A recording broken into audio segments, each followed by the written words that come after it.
Hi, my name is Simon Hedley, known to my clients and partners as a strategic alchemist and an ultimate connector. I'm a chartered accountant who brings together and bridges the worlds of business philosophy, finance, marketing, optimization, ontology, and so much more. Always focused on one thing, the simple idea that can make the difference to people and projects so we can tip the scales in their favor and get them complete. Pause, Stop, Reset is all about the three little words that can make the difference. They have for me and my clients, and I hope they will for you too. During the show, you'll get to learn about my guests' real-life experiences and the insights and lessons they've learned as they've navigated the resets in their personal and business lives, which you'll be able to leverage yourself. So let's start the show.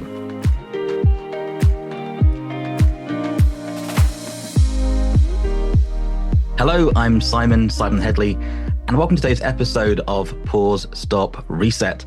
Our guest today has mastered a couple of things that I think are really important, especially today.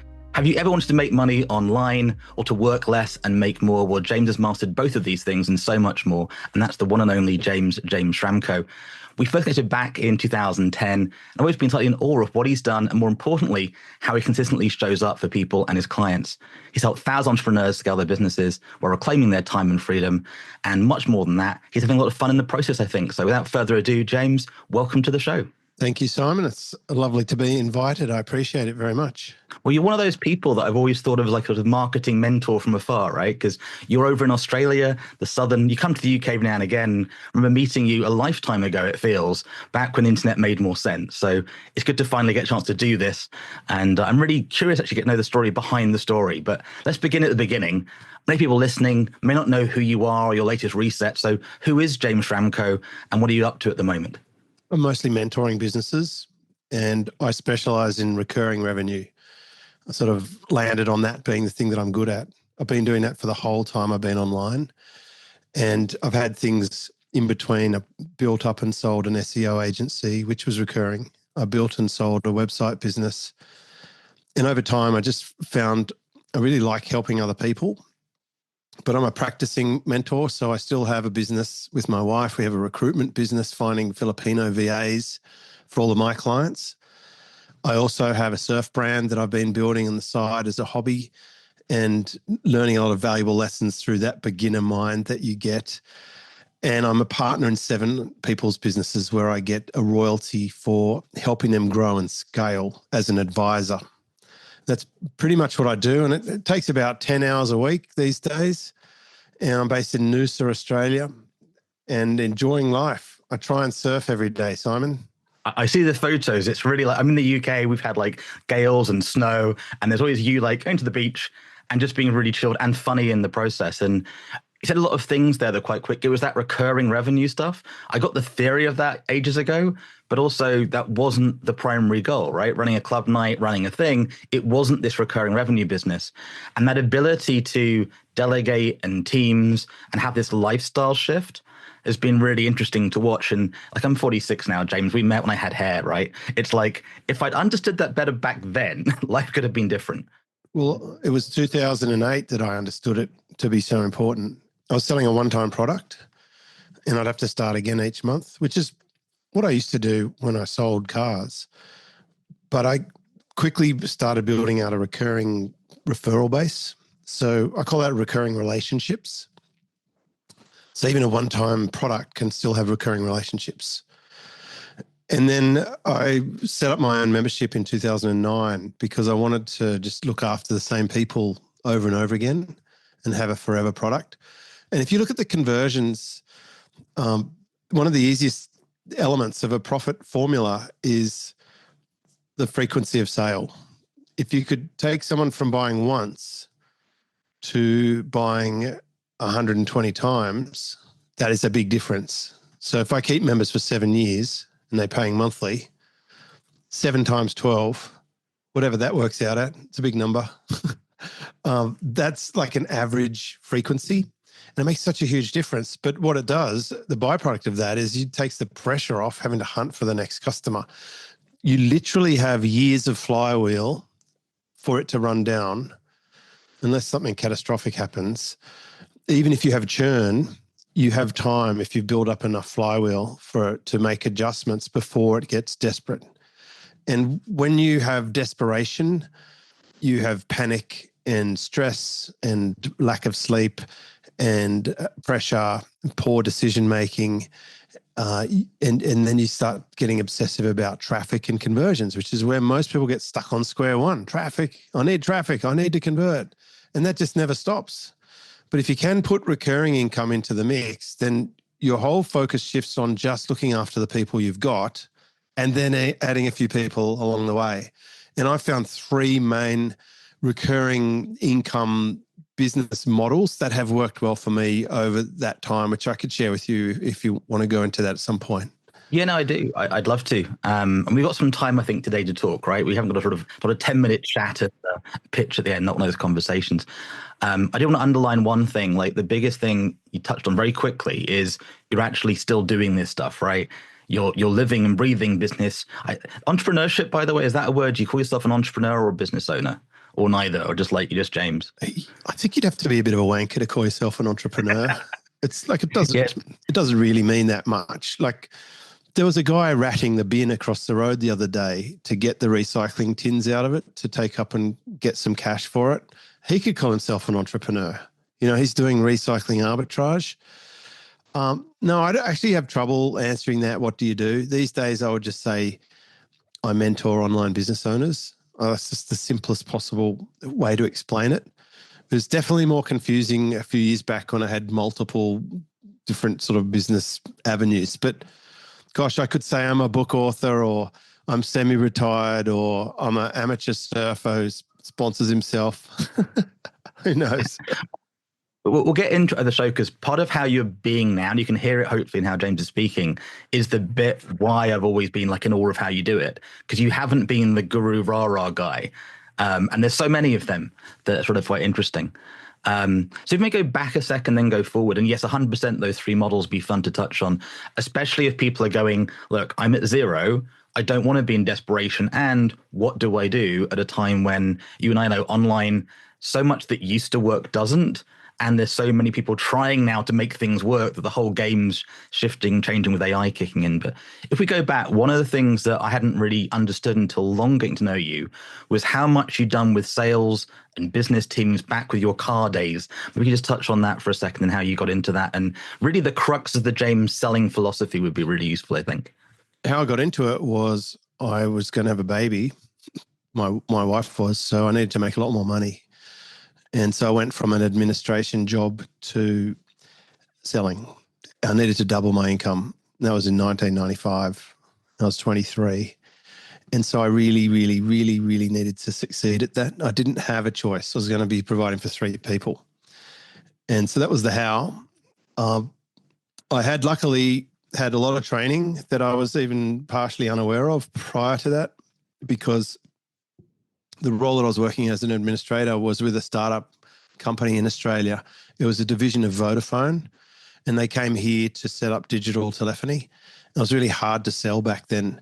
And they hired the best salespeople they could from the telecommunications industry. And those people were the salespeople I was seconded to. And they were feeding me audio cassettes. We were learning about spin selling by Neil Rackham. I was in all the sales meetings. And one of the salespeople ended up coming to live, there you go, at my house. And I rented a room out to him. And he was a sales rep in the field, but he would be off down at the beach. My wife would ring me. She'd say, he just woke up. It's 10 o'clock. I'm like, okay, is he coming into the office? She'd say, no, he's putting on his shorts and his sneakers and he's running down to the beach. And then he'd call in like once a day and ask if there's been any phone messages from him. Sometimes people would call for him and he wasn't there. So I would take it in and I started making sales. So I'd got a feeling that this is something I possibly could do based on the fact that I was selling more than the actual salesperson. And even prior to that, I'd been in debt collection and in timber broking, working for my grandfather over the phone. So what I didn't realize that was actually selling until I got put in a sales role. And it was only 1995 in that first sales job in the car industry that I got my business card that said sales executive, and it was game on. And Simon, within a year, I was the number 1 salesperson for BMW in Australia. And then I figured out that I could get paid better at Mercedes-Benz. So I switched after 2 years, and BMW messed me around a bit with a competition. And so I made a principled stand to leave BMW and go to Mercedes-Benz. And that's where I stayed until the end of my career. And so from 1997, I started at Mercedes-Benz. Within a year, I was the number one Mercedes-Benz salesperson in Australia. And then I got promoted to sales management and then general sales management. And they started placing me in different dealerships that they wanted to turn around and to get better results. And I did that twice. I did 4 years, 4.5 years in one, and then about 4.5 years in the other. And that took me right to the end of 2008 where I quit. Is this that sort of the mic drop moment, right? It's like a bit of sales. So firstly, I love that you had that mentor that wasn't, right, in the office at 8, make 1,000 phone calls, which so many people are learning as like how to bit that bro marketing thing that's out in the market, right? It's the go make sales calls, the MLM world, all those spaces. That other approach of, no, they'll call, I'm not there. There's an American guy I met. He literally goes, I turn my phone on once a month. If somebody calls, great. If not, no. And if they want to work with me, it's this much money. And if they don't, that's fine. And it's a very different frame than that challenge, frustrated. I need the sale energy of like, come on, lead now, which whether it's sort of metaphysical or not gets in the way, I think. What's the crux then of the sort of simple James sales? What is sales for you? We had Ernesto Ciroli the other day. He has a very different view, I think, of sales and marketing. And I'm just curious what sales is, because clearly you get it in the trenches. And I think many of us have got bad experiences or badly learned what sales is. And I'm only going there because I think for many people, if that recurring revenue is in place, then you can chill out. Especially with the team stuff, you do the delegation stuff you do as well. If you've got that and you've got a base of 1, 2, 3, 4, 5 grand a month coming in, then there's an element of, right, let's think differently about life. So that's the kind of go there. That'd be really fun, I think. Well, I think I was successful at selling because I didn't sell like all the other salespeople. And selling is really easy for me to comprehend. It's simply a process. It's not an emotional thing. And it's the process of change from the current situation to a better alternative situation. That means my job is to create the environment where it's obvious for the other person to see that they can be better off doing whatever it is that we're suggesting they might want to do. And I do it with permission, and I do it with integrity, where I'm only ever helping someone be better off. If I can't help someone be better off, then they shouldn't buy what I'm selling, and I wouldn't offer it to them. And this builds integrity, it builds loyalty, it builds repeat and referral business, because they haven't had this before. The reason a lot of people are resistant to selling is because they've been manipulated and pushed, prodded or cajoled into someone else's agenda. They've been forced to buy something because someone else had a mortgage payment or a tax bill overdue. That's not the reason to make a sale. Yeah. And I'm sort of, even though I've known you for a long time, I wish you and people like you are more over here in the UK and the States, right? We'll keep it clean for the recording, but I literally left an event on Thursday where I sat there just like it was worse than I close to sort of going right 999. You know, what they were saying was almost evil, while quote unquote, the best sales trainer in the UK and blah, blah, blah. And it was like, and then literally, come on, do my 197 course for 3 years mentoring. Come on, it's worth it. Come on. It's like, what are you doing? Like, just stop. And bad stage anchoring. I love that. And that thing that you touched on, maybe we'll get into it in a bit. You've got this sort of calm Zen monk thing, right? Like the warrior monk vibe. Have you always had that? Because that bit about process, not emotion. I've learned to be the accountant, James. Hello, I'm Simon Hedley, accountant, but I'm a big emotional teddy bear. I can't, right? I'm bad. I can sort of pretend for a minute. Emotions are everywhere. Even though I've done Tai Chi and other training, I find that really hard not to be emotional about the client that goes, you know what, I'm canceling. I don't like your training, or I really want to work because I can't afford it. How do you get that Jedi mind thing going on? And is it the surfing? I'm joking, but have you always had that? Is that a skill you developed? Because I'm guessing out of mentoring entrepreneurs now for years, many have that going on. Is that true? I was definitely confident before I came online, and I was the one that Mercedes-Benz would send to deal with celebrities and high net worth individuals. So I ended up finding myself in a billionaire's office. You know, I dealt with some of the richest people in Australia, some of the most famous actors, politicians, and sports people. And so I built confidence in stages. I think in the beginning, it actually goes way back. I think it probably comes from sport. I'm not a sporty person from the terms of, rugby, cricket, tennis, your traditional sports that they used to force me to play at school, which I hated. But I was into sailing. And when I was 7 or 8, my uncle gave me a boat and half of it was rotten. So we rebuilt it and I started competing in it. And then I did an instructor's course. So I became a sailing instructor and I would teach people on Saturday and race on Sunday all throughout school. And then in year 12, when you're supposed to be studying hard to get a good mark for university, I was windsurfing every day. And I got asked to compete in some really fast skiff boats. There were 18-foot skiffs. I did seasons in 16-foot skiffs and then I went to 18-foot skiffs. So now I'm racing these really fast dinghies on Sydney Harbour in the World Championships in my early 20s. We came second and we got beaten because there were 3 boats in that competition that were like twice as expensive and of a better design, but they were trying to phase them out. And we were the first of the next generation of cost-cut boats, but we still managed to beat 2 of the other ones. Anyway, I think being in the lead of a race under pressure with people on your heels and knowing that any mistake or error can cost you the race, I got very used to dealing with pressure. And then when I got into the sales role, of course, it's every month starts from zero. Well, so most people think, but I did figure out a way to start the month with more than zero over time by forward selling stock that wasn't out yet. And so I would start the month with an order bank and other salespeople were starting from zero. And I had an unassailable lead at that point. And I just built confidence through wins. So the easiest way I could say this is when you have a win, bank it into your self-esteem bank account and level yourself up and not worry too much about what other people think. This is a competition with yourself. So as you level up, you'll become more Zen-like because you're not affected by other people so much. I just don't care what people who don't know me very well would think about me because I'm not doing it for them. I'm just doing it for me and my immediate family. But mostly me, if we're honest, almost everything we do is self-interested. And there was this one professor of anthropology I sold a yellow SLK to, and he said, James, us humans, we're selfish. We're so selfish. He said, there were other people, other species on the planet at the same time as us.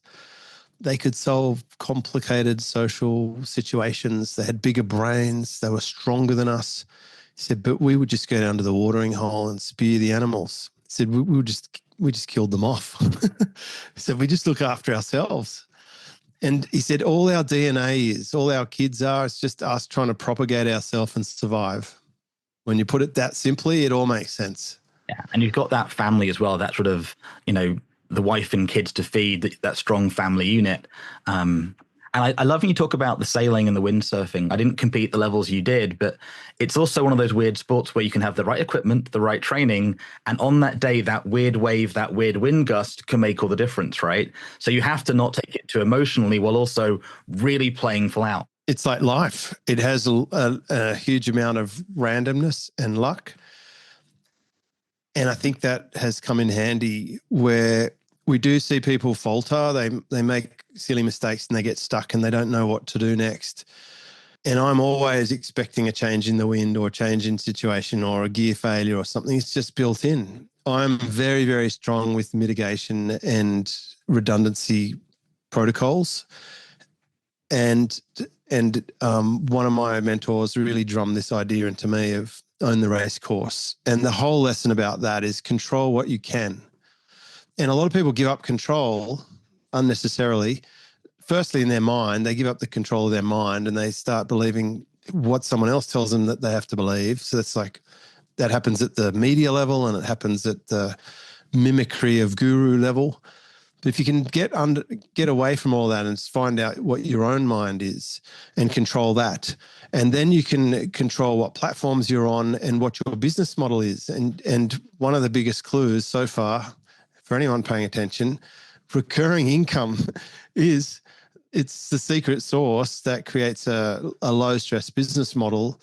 If you can get that nailed, that puts you in a different position than the person who's complaining that they just got sacked from their job, where they get paid by one company and then the company goes broke, or they get a new boss who hates them and sacks them, and they will try and convince you that it was someone else's fault, and they will try not to take responsibility for that.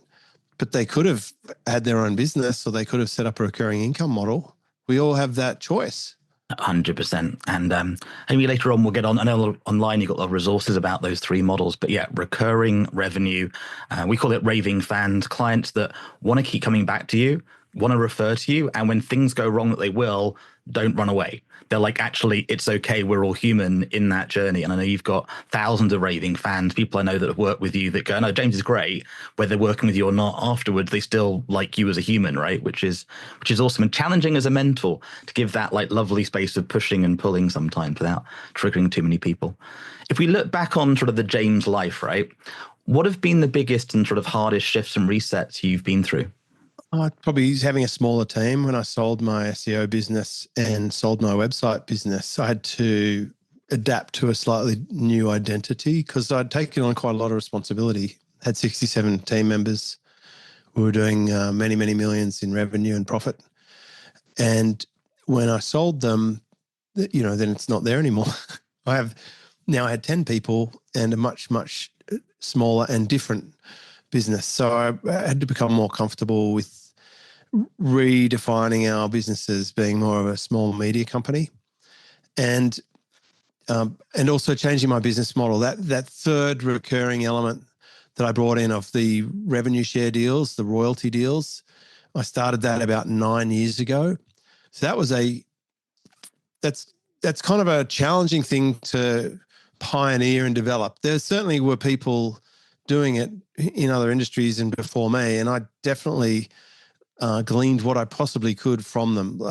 People like Jay Abraham and a few of my friends in the software and copywriting industry who did royalty deals. But you have to kiss a few frogs to find the prince, in that game. And so I had to commit to a more risky business model that doesn't have a huge payoff and can give you a bit of a runaround if you trying to figure it out for yourself. And eventually, I got it to work quite well, to the point where now, 9 years down the track, it's the significant portion of my income, and it's so much more highly leveraged than an individual retainer client, which is one of the other business models, or a subscription membership client. Yeah, Jay's one of those people I miss. And a lot of time with him in the States back in the day. And he was always a genius at strategic alliances and joint ventures. And that thing, he said, different ways of thinking about the business model. Have you ever had this? But I'm just curious. Yeah, I've had it where we do the deal. It's papered. It's all there. It's great when the numbers are small, right? They're making a bit more money. They pay you something. Then they grow rapidly. I had a client that owed me about $2 to $5 million and then magically didn't want to pay the money. Surprise, surprise, right? The work's been done. It's too down the line. Have you had to deal with that at all? Any rev share clients where they've gone, you know what, James? I know we said that 9 years ago, but can we renegotiate? Have you dealt with that yet? Not yet. I think if you get the right clients, that's sifting we call it toad kissing. If you have the right client mix early, then it can work. Well, a few factors. One is I used to be a debt collector. The only course that I've actually finished properly after school was a commercial agent's practice certificate. I was also an accountant. I studied accounting. And so I don't like having money owed or outstanding. I'm very, very good at collecting it. And I used to repossess people's cars. Simon, I would drag someone's car out of their driveway if they didn't make the payments. I repossessed over 100 cars for General Motors when I was out in the field when I was 21 years old. I'm not smiling by the repossession. I'm smiling because this is calm. You're 4'2", right, James? I says jokingly. No, you're like 6'2", 6'3".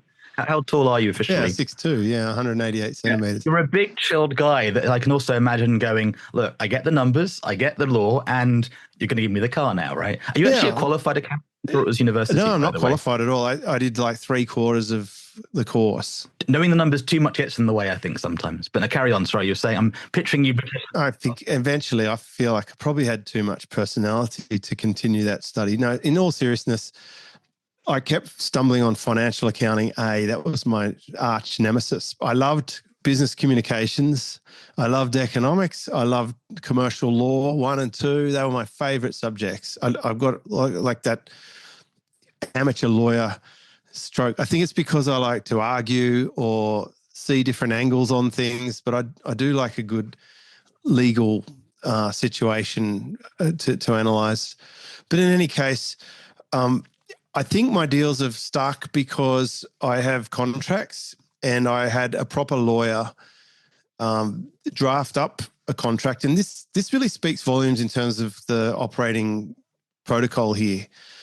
I self-funded the lawyer to create me legal binding documents for the correct jurisdiction and all the rest of it. And it cost me many thousands of dollars to do that. And this is where people cut corners. They either have a verbal agreement, and I'm certainly not saying you did, Simon, because you strike me as being quite methodical. I've done both. I've done the handshake deals that have been honored and not. I've done contracts, like you said, $20,000 lawyer contracts that have been honored or not, and that magical word of policeability of contracts. It's like, so carry on. You're spot on, though. Definitely doing it right, and I've learned the hard way. You can't just say, yes, we agreed it. And so I did the contracts, but probably the most important thing is when I was speaking to people like Jay, I said, Jay, where have your deals fallen over? Where did they go wrong? And that's the redundancy path that I want to protect. And so I did something different than he'd ever done, and that was to put in an exit clause. So at the very first sign that someone wants to not do the deal anymore, they can just pay to get out. And he said that's brilliant because he hadn't thought of that before. He would just go to the point where they get annoyed at paying. And I'd heard this from 2 or 3 other people I spoke to. One of the guys I was coaching had hybrid deals where he's getting a retainer and performance, and his client was starting to not want to pay the performance. And so I thought, okay, well, if I put an exit clause from day one, this will be the simplest way to deal with it because I don't go into the building unless I know where the exit is. And I'm showing them, here's the front door, here's the exit. This is how you can stop it. This is how I can stop it. And there's not been an issue. I've done 15 of these deals. I've had 5, I think, where I've turned them off because they weren't working for me. I've had 3 pay out over for various reasons, and which was basically like exiting a business. It's like a mini exit, and I've still got 7. So it's really the numbers actually work out way better than a venture capital firm or even a private equity firm. Most people would be really happy with 2/3 of the portfolio working. No, 100%. And again, you can hear the Jamesness. It's hard to like put into word, but there's sort of this calmness plus this business rigor, right? It's this sort of the bicycling as we talk about it over in my world. There's like the internal ontology, and there's no, I can do the mechanics and the system work too. And very few have both. That to go, right, here's how we exit, here's how we do it, don't get too emotional. And that's a really nice way of thinking about it. I think I'll be selfishly curious, not cheesy. My challenge was always we were planning 5 to 10 year projects, right? And on day one, definitely want to do it. 2 to 3 years in, there's that kill the teacher syndrome. And then they come round, but most people don't take that 10-year goal. Like you've done 5 million downloads of your podcast. I thought over 1,000 episodes, which is an insane amount of episodes where most don't do 10, right? So it's very hard to sort of start knowing that's going to be a long journey. And that's where you get to, I think, your earlier comment, pick the right business model. Bit of a hint there, I think, that many of us get wrong of like, just have the right business model and it makes all the difference. I've tried so many different things that don't work, some that do. And the thing I love, though, is your thing about not working too hard in the process and enjoying the family time and the surfing, right? Which many don't do. When you've been through your resets, right, what gets you through them? Obviously, you've changed jobs, you've had different kids, you're keeping it very nice and light, James. I love you for that. Like you've obviously been in business and life in business gets interesting, right? The first time a client doesn't pay the bills or health challenges. One of our, I think he's a mutual friend, Kerwin, I think you knew quite well as well. Him passing away was a bit of a shocker and he's had some challenging times. What helps you through the hard times? What helps you navigate the resets? Oh, I just want to surf. Like, it's not very helpful to say this, but I haven't had many major challenges along the way because of the way that I operate. And people are going to hate me for saying that because, I don't have the bankrupt park bench story, the hero's journey that everyone loves to wheel out. It's actually been much harder for me to market because I was actually pretty successful after I left school to now. Put it this way, I've never coached anybody since I quit my job in 2008 who has been able to average $100,000 a month without a dip. It just doesn't happen. And I'm the only one that I know of who's been that consistent. And I think that's because of a few factors. One, choosing a good business model that's, ironically, I went quite broad, not niche. 2 is I chose recurring. And 3 is I'm always doing innovation, R&D. And it's a promise I made to myself before I left my job. And I knew this from the car industry. If you see a car on the road today, that was being worked on 4, 5, 6, 7 years ago, somewhere in a workshop in wherever, Germany or Korea, China. They didn't just pop it out last week. So you have to be thinking about the next thing before you need the next thing. If you could do that continuously, you won't ever be desperate, which helps a lot. I think you just answered my next question I had, which was like, what's the biggest lesson to give your younger self, right? If you could go back to that 20-year-old, those on the journey, and it does sound like what you're just talking about is that lesson, or is there something else that's sort of the thing you really wish you'd known at 15, 18? Well, having good systems, like if you can build good systems, have that recurring income, that will give you the leverage. Never be desperate, no compromise, question everything, especially the media. Right. Value your time. There's some real misnomers out there. There's a grind philosophy of work 7 days a week. You basically somehow inferior if you don't work 7 days a week, you and your partner, and then cut off everyone in your family who tells you work too much. You don't have to work the most. Like Richard Koch works only a few hours a week, I think. There is the capacity to build a life where you don't have to be working all the time. So I would just say pace yourself, but do the right things. I always lean back on Peter Drucker. He was probably one of the most brilliant people I learned from, who was briefly alive while I started learning from him, and then he passed away.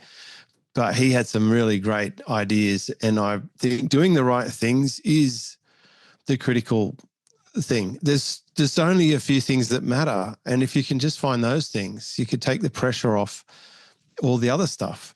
And for me, I'm constantly thinking about what the next version of my business will look like. And as you said, I can do things for a long time. I've been podcasting for 15 years. I've had recurring subscription memberships for 15 years.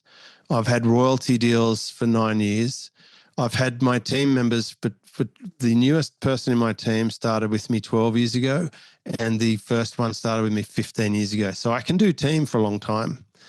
Core things won't change, even with AI. And so work with those things and you'll still be able to float through the mess, but there's going to be carnage all around you.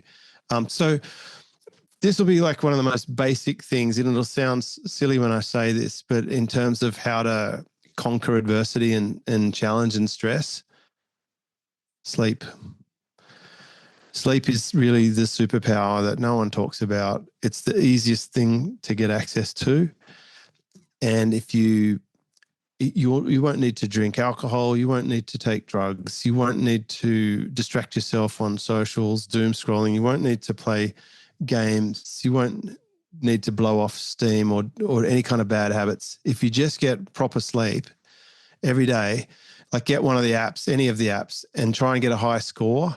And if you can get sleep, then you'll make the best decisions. You'll feel the most calm. Your body is restoring itself and clearing toxins. You're replacing all the cells in your body properly. Like, it is just so underrated and not talked about enough. I love that. It's the very essence of pausing and stopping is taking that time off. It's the ultimate every day. Most people do it, should do it a third of their day. And it's just not talked about. No. And especially in this modern world, I got caught up with it where there's always American phone calls, Australian phone calls, and this weird international universe where it's like, hey, can you come on this thing and do this? And it's great. But after about a week or two of having 3 hours sleep and you don't think straight. Simon, if I do one night of outside my routine, I feel like I've been hit in the face with a hangover. So here's the thing. I do nothing before 9 a.m. from a business perspective, and I only do it 2 days a week now. And if I'm going to do business things, it has to be in my awake window. I'm not going to wake up at 3 a.m. to do some call in America or whatever. I'll just say no. And that's the no compromise part. And I seriously think it's the most profound and significant change that I've had in my entire life is being a master at sleep. And from there, you learn about all the next things like being better at breathing and eating better and doing strength training and all of those things. Because I'm older than you now, I am really interested in being a young and vibrant father for my young daughter. Like I really, I want to be mobile and pain-free and live a long, healthy life. And so the steps that I'm taking now were probably not, they're not important to you in your 20s because you're bulletproof. And in your 30s, you generally just push yourself pretty hard because you're full of testosterone and you want to compete and like the world's your oyster or whatever. But now I've discovered that the very fact that I'm older means that I've got the one thing that will be safe in AI, and that's actual wisdom and experience. And so I want to preserve the vehicle that I have for the brain to be able to carry that for longer. So I'm on a very different path to some of the other peers in my market who've just they've pushed themselves into a corner and they can't get out of it, unfortunately. And it's pretty common, actually. It's really common. And like I've had different lives, right? One side of me is Tai Chi Chuan. I've done 25 years of teaching. So I did my banking days and the breath thing, the calmness, and I can reset on a good day really quickly. But I watch some of the people you and I know, and one's been in 15 countries in like 3 weeks. Like literally it's one day. I get exhausted just watching him do it. I have some of the best speakers you could imagine, you and I know in our 60s and 70s. They are still feeding the machine, feeding the beast as they call it. Another gig. And it's like, why don't you just stop? Like the way they're approaching it hasn't shifted, but also it's hard to shift in that way. So in a weird way, if you are listening to James today at a zero space or even a negative, if we hit that reset, sleep and breath, 100%. I went boy with my health challenge last year. It was challenging, and it was sleep and rest and sleep, and grateful for those things I put in place previously that let you do that, right? That I can go, you know what? I could not work for a week and I can still pay for my coffee and have lunch, right? Versus, and I've had friends on the other side of that. If somebody is at that zero, James, and they've gone like, I like this, and not you've got courses and books they can go read, but what's the first step on their making their first shift to make to get the next money going, to get the new business model going, apart from obviously committing to going, I'm going to find a way to do this. How do they go, especially if they haven't got that sales background? What's the James sort of nugget of wisdom? Go do that. Come see me in a month, like that. Well, it'd be delete and purge anything that's unnecessary or obviously not getting you towards where you want to go. It's like if you're a heavy drinker, maybe stop doing that. Yeah. You spent a lot of time, like you get 3 blocks of 8 hours a day. Agree? We all get 24 hours. So 8 hours for sleep, 8 hours for income generation if you want, and 8 hours for everything else. So maybe divide the day up into 3 blocks of 8. Working 12 or 14 hours will just make you blunt. You will have to work extra hard in the beginning of anything. And that's like I was talking before when I started doing my YouTube channel for Surf Brand. I had to start from scratch. And you start as a beginner and you have to do more effort in the beginning than the results you get. Like building a house, you got to get a block of dirt, right? And then you have to drill and put foundations, and it doesn't look very exciting and it takes forever, and you got all sorts of approvals and permits and expenses, and delays and hassles, and then eventually you get a structure, and eventually it gets certified, and eventually you can actually move into it, but you might get 30, 40, 50 years out of it. So there is some upfront effort. I would say work less, make more is actually a pretty good reset for people, because it teaches you the concept of effective hourly rate. So knowing how to value your time, teaches you the 64-4, knowing to get rid of almost everything that doesn't matter, because 2/3 of your results come from 4% of the things you do, which once you understand that, it will profoundly change your life. It talks about the recurring income model. It talks about building a small team. And it also talks about removing distractions. So I think that's a really good foundational. I actually give it away for free. Like, I'm literally not trying to sell it to anybody. It's free. Like, go there, download it. It'll be in the podcast links. Yeah, I even do podcast episodes on some of the ideas from that episodes. It's like, it's easy to access. Yeah. But I want to get it out of you if I can. If somebody is like, I don't know how to sell, I've never sold, what's that, right? I love Jay. Jay's really good if you've got a business and you're already up and running. He's not great if you're like, what's anything? It's great to think about it, but there's a lot of skills to go and do these deals. And he's also great for lots of other things too. But if somebody's never got that sales thing, they've never made that, like, okay, I get who a client could be, but how do I get that first customer? How do I get into that before you can put a team in? The thing I see many entrepreneurs do, many business owners, to hit the word entrepreneur, many business people try and do is they're all this team doing stuff, but it's not getting results, right? It's like social media marketing and this and this and this. And you go, yeah, but no one's talking to clients. Nobody's doing the other bit that needs to help. What's sort of that simple business model of how to get the first client and actually get some money in so you can start to go, right, this is worth exploring more? Well, firstly, you got to learn how to sell. So when I wanted to learn how to sell, I went and bought 6 books from the Australian Business Institute. And at the bookstore, like, I literally drove there on a Saturday. I bought 6 books on selling, drove home and read them all over the weekend. So you have to get information. Probably one of the better books these days is, I think, called The Challenger Sales Method. That's a fairly modern book on selling. Not one I know yet. Yeah, The Challenger Sales Method. The reason I like that book is the foreword was written by Neil Rackham, who wrote Spin Selling, which was the book that changed my life. And that was a book, that book was probably from the early 90s, but it was the only book that actually researched selling. Before that, we had all the Tom Hopkins and Brian Tracy stuff, which is like, some of the lines are so cheesy, you literally can't say them. People would, you can't sell like it's the 80s anymore, right? I didn't sell like I didn't sell like anybody else when I was selling. It was not selling. It was invisible. The best sales are invisible. Remember that. It's not the way that Americans teach to sell. And the way that I sell will still work in the US, but it's not cheesy, and you don't get that little bit of vomit in the back of your mouth when you say those lines. It's not about tricky lines. It's literally about helping people. You can sleep at night, right? It's not and if you work with me, what's the value? And if you don't, what's the cost? Yeah, it's like that creates a strong reaction in me, those sort of things. So if you had a real integrity-based way of selling, so you could educate yourself on the book. In terms of who to sell to, some people might have their own database already, like their contacts, friends, or previous clients. That's usually the easiest place to start. That's what sucks about MLM, by the way. By the time they've burnt out their friends list, everyone hates them because they're in their house at 9 o'clock at night telling them how they can be free and independent. And you're like, but dude, you're in my house. It's 9 o'clock at night and you're going to see 5 more people tonight. Don't tell me that. Anyway, I'm a bit anti-MLM, just in case. No, it's good. And it was like the guy last week, I'm a multi-millionaire. It's like, then why have you come down from 15 people?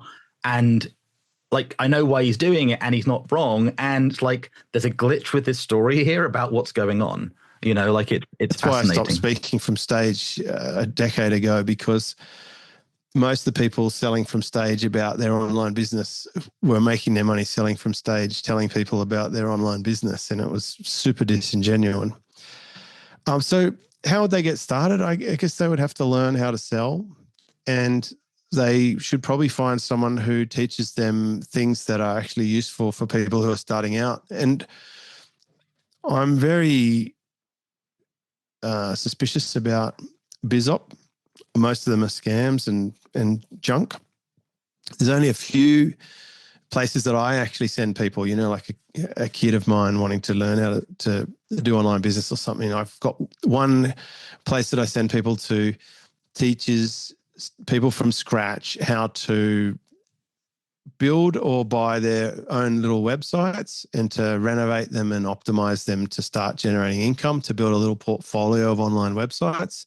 And they do not let you buy a website more than $500 from the marketplace as your first website. And they're really, really competent. And the guy had a mergers and acquisitions, private equity background, and is solid as a rock integrity.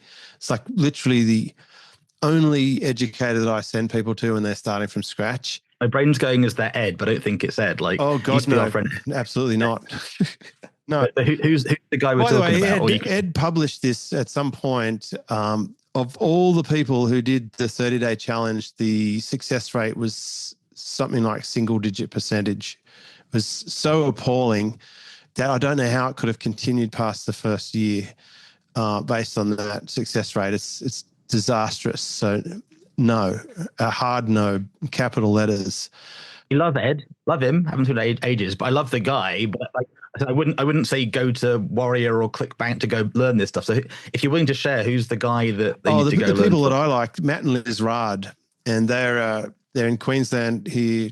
I've coached them for a number of years, so I got to see behind their programs and their success rate and their raving advocate clients. And beyond that, this is the most important thing. When I did send some people to them, there was this guy who was selling real estate but not loving the physicality of it, but he was really interested in property. And I sent him to them, and he called me back like 6 months later, and he said, I just want to say thank you. It's like changed my life. I've been buying little websites and I'm loving it, and I'm really getting into it, and it's producing me a little income. And also they helped me with my surf website. They told me how to monetize it better, and they just know their game. And so the reason that I like that business model for people starting out is you can do it while you still have a job. It's not requiring you to, but it will pay you better if you want to pick up the phone, but it doesn't require you to pick up a phone or be available during working hours or anything. It's something you can do at home on your own time. And the other guy that has a book, I think it's Dane Maxwell, has a book, something like Start from Scratch. And maybe Noah Kagan. I know both of those guys. I've met them in real life, had Noah to my house actually. And they are both good at the beginning phases of a business. And to be very clear, Simon, I don't teach startups. If they're 300,000 to $1 million, then you're like, I can help you grow and scale. You're much more in, you're surfing, let's get more mastery, right? It's not that I can't. It's just like, it's not the focus. Well, some people don't have what it takes, and they have so many lessons to learn, and it's slow and frustrating. And so the metaphor here is, rather than teach someone how to drive, I'd rather take them to the Nürburgring and show them how to get a better lap time in their already existing Ferrari, and I just co-pilot with them with an intercom, and I tell them, talk them through every corner and braking point, and we get better lap times. It's just much more interesting for me. No, I love it. And I want to underscore something. What you do, which is why I'm really glad we're doing this, is unless you know people, trust them, and that predictable outcome, you don't go that way, right? I've been like a secret shopper for 20 years. So I'm a chartered accountant, ex-auditor, PwC, banking guy. I've made money with the stuff you're talking about. So I have that BS filter. Not everybody knows why I'm doing what I'm doing, but like, this wasn't day one going, James, just met you, come on the podcast. It's amazing. Hi, James. It was get to know, and not that we wouldn't have done, like I bet you years ago, and it was like, what, 14 years, you take your time. Well, I'm a slow starter, right? And I was also the guy behind other people. So I helped, one of my scary things, I spent a day mentoring a guy, and I met him, he had 1 billion YouTube views. He's now got 2. Sadly, he's now in jail, right? And that's not because of the business, life stuff, and this mindset. And I wish he'd had that. Go sleep, go chill. He had the wrong team around him, saying yes to the right deals, and that weird, they were taking 100 grand doing music gigs. So you end up in that kind of crazy bubble world, not chill and be reality check. So really helpful advice. And I hadn't come across that the Matt and Liz you mentioned. So those connections are so valuable in a world that is, overnight success does happen, but it usually takes a couple of decades to get there. Or there's a bit of luck and judgment. And I love Dane and Noah. I don't think many people could do what they do because they're not them. Like I've watched Noah with AppSumo, I've watched Dane do as incredible entrepreneurs, incredible business owners, but there's a drive and a passion to keep doing it that's quite profound, right? And it isn't for everybody. Do you think everybody can make? Do you think some people are employees rather than business owners? Is that a sort of DNA thing? Is that a learned thing? Gino Wickman thinks it's about 94% of the population shouldn't be an entrepreneur. And yet the marketplace is saying everybody be entrepreneurs. But it's not true.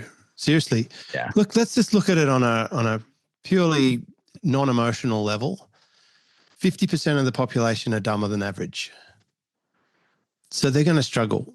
And then on a bell curve, if you take the halfway point as being average intelligence or aptitude or abilities, then the people who are at the very bottom of that, they're just not going to be suited to the risk taking, the challenge of trying to innovate and come up with it. And this is not being elitist or anything. It's just an observation. I have helped some people who really, really want to succeed as an entrepreneur and have a heart of gold and try so hard, but they just can't quite put it together. And even when I join the dots holding their pen with them, they still can't see it. And I'm like, okay, there has to be a barrier here that I can't explain what would have to happen for them to succeed. And then there's people with absolute natural talent, like your Noahs and your Danes, just oozes out of them. They're going to be successful at anything they start because they have that inherent skill. And it's kind of like if you were out on the plains in Africa, right? There's going to be lions and gazelles. It's just the distribution. The lions will eat the gazelles will run from the lions. They just are what they are. It doesn't mean it's good or bad. It just is. And so I think luck plays a huge part of it. How lucky are we to be born in a country that we are, with the religion and the language and the war status and the provision of basic needs and health and everything compared to some other people. It's like, I don't even explain how that works, but I don't think everyone can be an entrepreneur. I do think some people could take a lot more responsibility for their outcomes. Like I was mentioning earlier on, don't blame everybody for your misery and woe. Like definitely go and educate yourself, read information, listen to information, you could watch YouTube videos these days, or even get GPT to coach you on any topic you want to learn. But people would probably still rather just dial in Netflix. And at the beginning stages of your money-making career, that's an opportunity cost. Yeah, 100%. That bit of responsibility, underline that one. My friend describes it as that there's venting, there's and there's actually intelligent sharing. They're not always the same thing. You can be with, I lost, but it's not like, woe is me. There's just, okay, what do we learn from it? And it's can't always tell. And I love that you brought up the GPT thing. I've recently put my own book into a custom GPT for myself. So literally it was coaching me on some stuff over the weekend, and it was, how can I do this? And I was like, that's a great answer. It's what I should be saying to myself, but you can't always do it for yourself and have that reframe. I'm a big believer in connections, collaborations.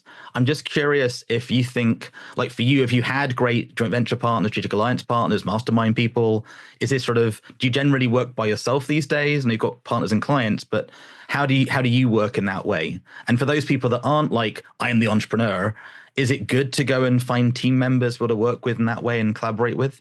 Well, I think we're human, so we do tend to draw from others. Like I was thinking about this, even my YouTube channel, right? There was a local guy to me who started up a channel a week or so ago, and it's dreadful. Like it sucks so bad. And when I thought about it, I'm like, he's not going to succeed because he doesn't have my team. And when I thought about it, the only reason I've managed to get some recent success, and I'm talking about like in the last year, we got to the monetization level, we got people sending us free stuff, we got hundreds of thousands of view hours and that sort of stuff. Like one of the videos I did had 43,000 views, and we can consistently get 10 or 11,000 the first week. It's because I've got a really smart friend of mine, Zach, helping me script the first hook and come up with a big idea. I've got a team member who faithfully creates thumbnails based on Zach's vision of it. I've got a GPT that I've trained very, very heavily on frameworks and the transcripts of the successful videos that we can repeat. I've got my wife who films me for the videos. So she's the camera person.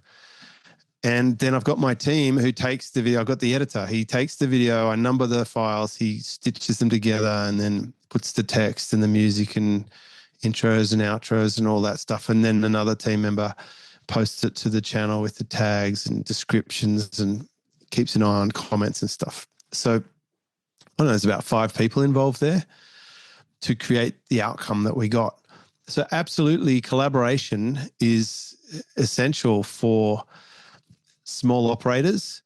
And the vast majority of people that I coach will suffer isolation or self-confidence dilemmas from time to time because we're operating in a very small, we're at home. We're at home behind a computer or a camera by ourselves.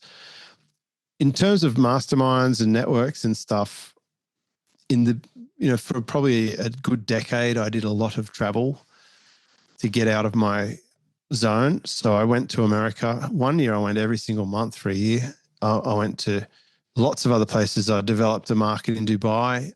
One of the people who bought my program there in 2010 became the biggest buyer of my SEO services and ended up buying the company.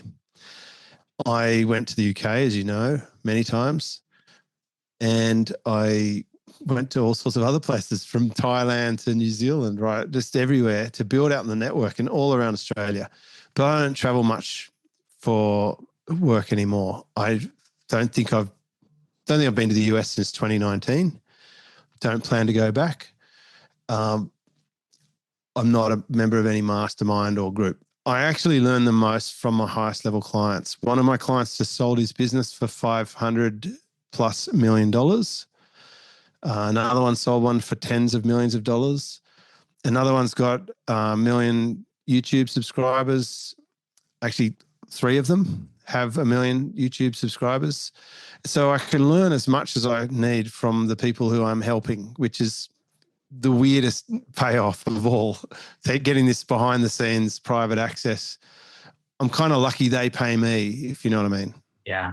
No, and I call them mastermind alliances, the people that are sort of that, it's a friend, it's no longer paid. Like Zach, I don't know what the relationship is, but you mentioned him on Facebook a few months ago. It's somebody who knows his stuff and you can go, hey, what do you think about this? And they'll give you that quick feedback and they know who you are and what you're looking to do. Because the feedback for you is different from somebody else, depending on your profile, your personality, your goals with it as well, right? So, but I think also you've built up this great relationship capital trust. Use one of Jay's phrases, right? You travel a lot. I've not seen you for ages. I'm still, if you were here, I'd go, yeah, I'll buy you a beer, buy you a coffee because it's you.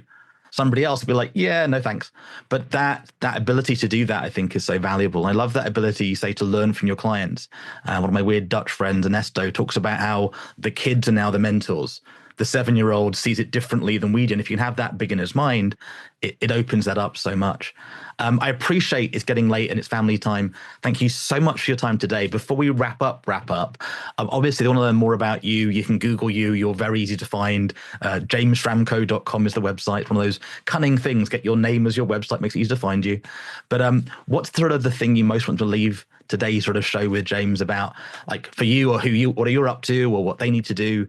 What's sort of your last nugget of wisdom before you wrap up the show today? I would actually create space to just stop and think about things. I know that's the theme of your show, so I don't mean to put to hold a mirror. It's not my stuff, but it is. It's like, take a pause, take a stop, and actually give yourself a day or a week off to like really think. Is it very rare these days? Well, that's it. I think people are so caught in the noise, they just keep going. They haven't stopped. And it's actually, the reason they don't is because you have to confront things. I often said, if you want to know the person who's going to give you the most profound change in your life, go and look in a mirror. that's where you need to get inside your own mind and get it healthy and clear all the mess. And so creating that space, I mean, top 500 company CEOs spend 50% of their week thinking. They will clear the diary and not take calls and have time off just to think. And if you read about the billionaire coach or the trillionaire coach, I don't know, trillionaire, Bill, he used to walk with Steve Jobs and also the guys at Google and stuff. But there's a lot of thinking and talking and just pondering ideas. And that's where you'll get your innovation from, when you turn off all the noise and look for the signal and focus on that. And you don't need to do many things or a lot of stuff. It's not about more. Like, I will scrap stuff when I can see that it's getting no yield. I'll just turn it off, delete it. It's gone. And it's ironic that I'm back to the first domain name that I ever purchased. Right? JamesSchramko.com was the first domain I ever purchased, and I've got a long way around to back to simple. There's something deep there. I have a similar randomness where I bought the simple idea like lifetimes ago, did all this other stuff, and then you come back and go, I should really just stick with that one domain. That'd be much better. And it's not shiny object syndrome, but I think often the simple thing is so simple it shouldn't be that simple. Like when you go, my recommendation is you sleep. It's like, there must be more, James. Like, no, just go sleep for a bit. Take a week off.